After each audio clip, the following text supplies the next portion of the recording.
कहा जाता है कि सिवान के दिवंगत सांसद मोहम्मद शहाबुद्दीन जब सिवान से निकल करके राजधानी पटना पहुंचते थे तो लालू प्रसाद यादव उनका इस्तकबाल यानी स्वागत करते थे और हमेशा कहते थे कि शहाबुद्दीन भाई कैसे हैं, आइए बैठिए। और राजनीति पे बड़ी चर्चाएं होती थी, बातचीत होती थी। लेकिन राजनीतिक गलियारों में यह बात जब शहाबुद्दीन के जाने के बाद फैल गई कि हिना मैडम और उनका परिवार और लालू परिवार एक दूसरे को नापसंद करने लगा है। राजनीति में कब क्या हो जाए ये कोई नहीं जानता। पंडित को भी इस बात का यकीन नहीं होता है कि राजनीति में कौन कब किसके साथ है और कब अलग हो जाएगा। लेकिन हिना शहाब ने पहली बार अपने दिवंगत पति की गैर मौजूदगी में जब यात्रा लेकर के निकलती है बिहार में तो एक पूरा हुजूम, पूरा काफिला उनके पीछे चलना शुरू कर देता है। राजनेताओं के साथ जब भीड़ होती है तो उन्हें शक्ति मिलती है, उन्हें कुवत मिलती है और उनका हौसला 7वें आसमान पर चला जाता है।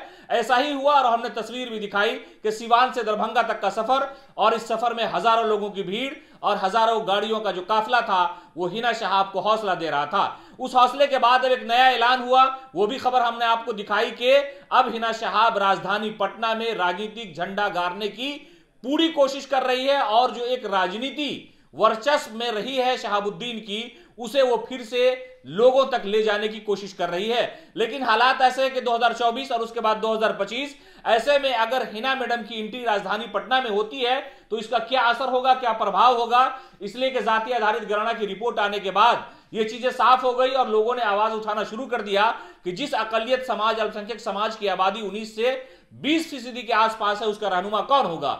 लोगों ने कहा कि रहनुमा एक ही है इस बिहार में और वो है हिना मैडम और इन्हीं के पीछे लोग चलना पसंद भी करते हैं। तस्वीर दरभंगा से भी आई थी, लेकिन अब जो दूसरी तस्वीर राजनीति की आने वाली है, हिना मैडम अगर राजधानी पटना आती है तो उसका जो असर है वो ये होगा कि जो भी सेकुलर पार्टियां हैं राजनीति में, जिनका केंद्र पटना में है, जिनके नेता यहां बैठ करके राजनीति और राज्य का भविष्य तय करते हैं, उनके लिए मुश्किलें खड़ी हो सकती हैं। इसलिए कि हिना मैडम के बारे में कहा जाता है कि बेदाग हैं और उन पर कोई दाग इसलिए नहीं है कि उन्होंने राजनीति में कभी ज्यादा उथल पुथल नहीं किया, कभी कोई बयानबाजी नहीं की, बिल्कुल सटीक और हमेशा कहा कि जो अपने लोग थे।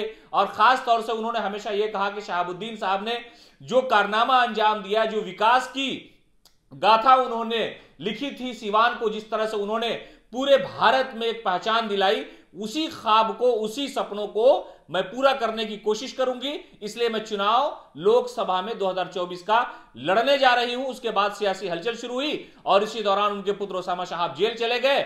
उसके बाद लोगों की जो हमदर्दी है वो हिना शहाब के साथ आने लगी। लेकिन अगर वो पटना आती हैं तो उससे सियासी गलियारों में हलचल होगी और लोगों की नींदें जो है वो सियासी नींद, उससे वो बेदार हो जाएंगे और कहेंगे कि आखिरकार इतना बड़ा मजमा, इतनी बड़ी भीड़ बिन बुलाए हिना शहाब के पीछे आती है तो इसका मतलब है कि लोगों ने इन पर यकीन करना शुरू किया है। जो यकीन शहाबुद्दीन के साथ था वही यकीन हिना शहाब के साथ है।